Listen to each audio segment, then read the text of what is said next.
live here on Monday, January 11th, and it's going to be loud. I'll try to speak up. We don't have a lot of mics and all that stuff, so we're going to try to get through this. I'm coming to you from our brand new CNC area. This is an area that used to be our molding area. We gutted it, did the floors, transferred it over to CNC.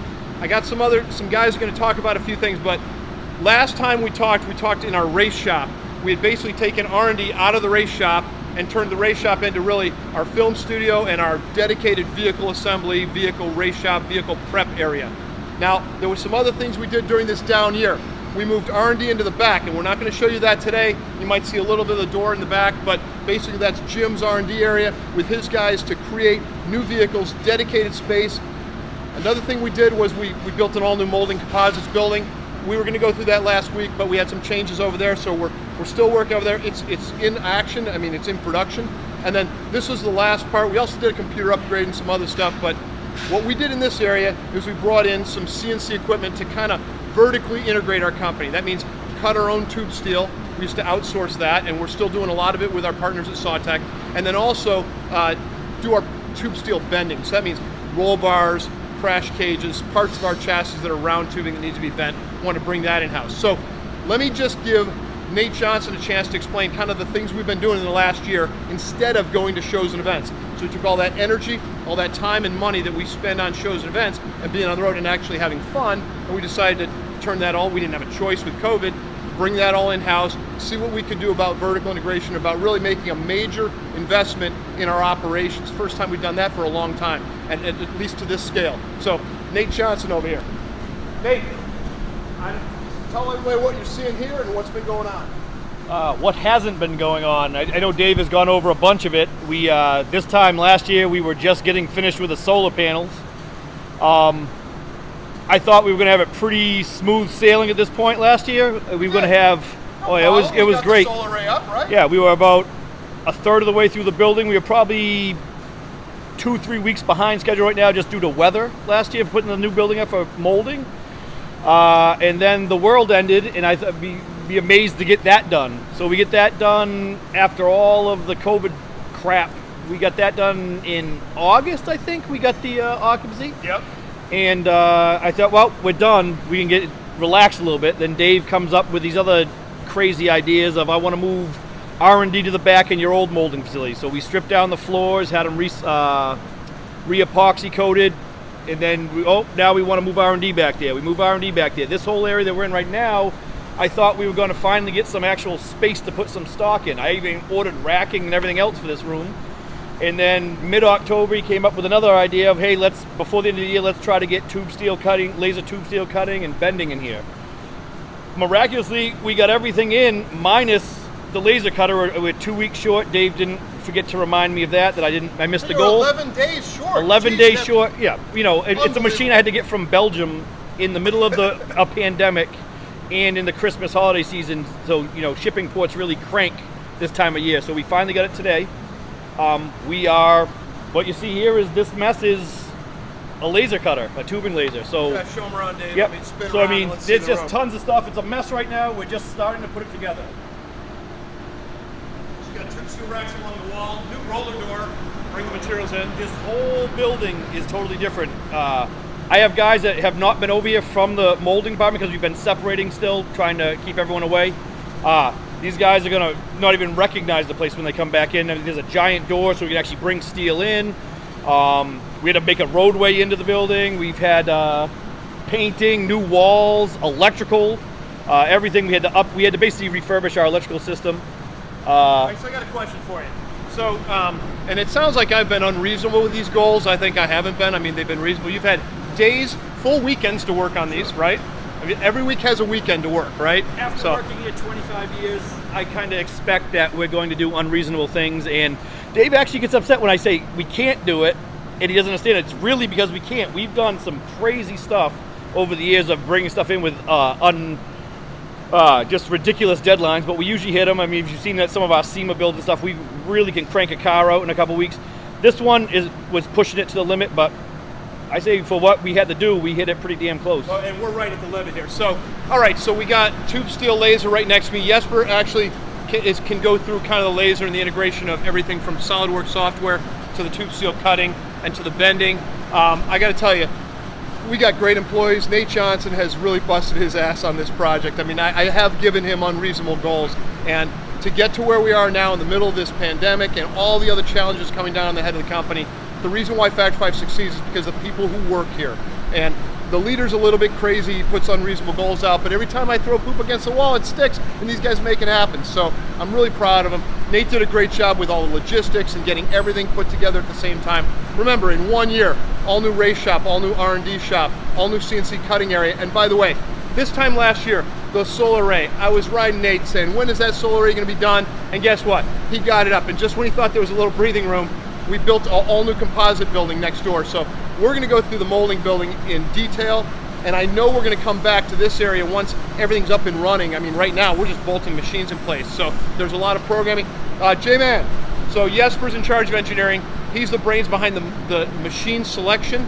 So tell us what we're looking at, J-Man, in terms of this machine and that one over there. Okay, so what we've got here, this is an LVD 2665 tubing laser cutter.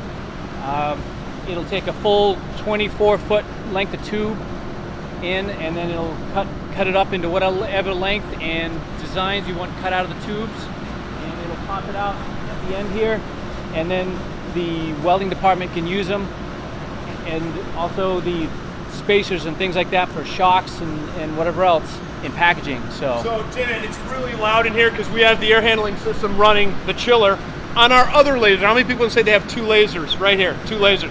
So you're gonna have to speak up. How long before from your CAD station and SolidWorks software to the first tube comes out here cut? What do you think? You know, it's going to be 2 weeks, 2 to 3 weeks before this thing is fully operational, and you know, we'll be able to take SolidWorks tube models and input them directly into the software. It'll come out here, and within minutes we can cut the tubes. So what do you think the best advantages of this machine are? I mean, I know cost reduction is a huge one. We're cutting our own steel, but what are the, beyond saving money and doing it ourselves, what do you think is the top 2 or 3 reasons why we should be doing this? The time to change a tube length or angle cut so that it fits better in the jigs. There's smaller gaps and what have you, and also the accuracy of the lengths of the tubes and the angles.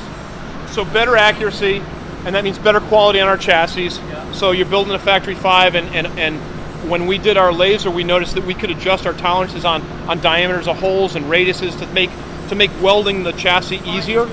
Right. So just kind of tweaking it, where our great partners at Sawtech did a great job, but if there was a change, there were 30 or 40 sets of cars already kitted that we had to work through, you know, maybe fill a little gap, maybe an angle isn't just perfect, but with this, we can cut it and change it as we need to, right? Yeah. Now the second one, what about engineering and development, like R&D on Jim's side? Oh, it'll speed things up. We can use some of these tubes right in the prototypes that we're developing, so it's a lot faster for us to change and fix things. So what about, like, you know, the way we used to make steel, angle cut, and this goes back to when my brother and I started the company. Those were simple AutoCAD drawings, right? Talk to me about fixturing and slotting and things that a tube steel laser can do that you can't do with just a bandsaw. I mean, there's a process difference. Right, so this will be able to cut slots in tubes. It'll be able to fish mount the ends. So it'll take a lot of secondary processes that we're right now plasma cutting the ends of tubes.